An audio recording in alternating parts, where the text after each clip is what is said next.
বাবেলীয়দের সম্পর্কে ঈশ্বর ১৯ পদ থেকে শুরু করেন।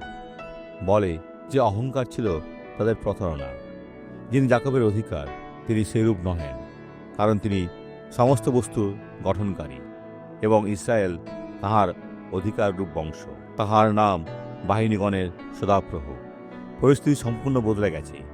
ভাইরা, ঈশ্বর আপনাদের দিকে করুণা ও করুণার দৃষ্টিতে যারা পথভ্রষ্ট হচ্ছেন, কারণ তিনি জানেন যে যদি আপনি এইভাবে চলতে থাকেন তাহলে আপনি অনন্তকাল ধরে আগুন ও গন্ধকের হ্রদে কাটাবেন। সেই হ্রদ যে একটি অতল গহ্বর, লক্ষ লক্ষ বছর একই মুহূর্ত থেকে এটা কখনো শেষ হবে না।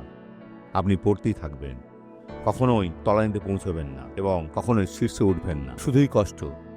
একবার ভাবুন, এখন যিশুর কাছে ফিরে আসুন। আসুন প্রার্থনা করি। পিতা, এই লোকটিকে ফিরিয়ে আনো। এটা আমার হৃদয়ের ইচ্ছা। আমি তাদের জীবন থেকে সমস্ত মন্দকে তিরস্কার করি যিশুর নামে। আর আপনি বলুন আমেন।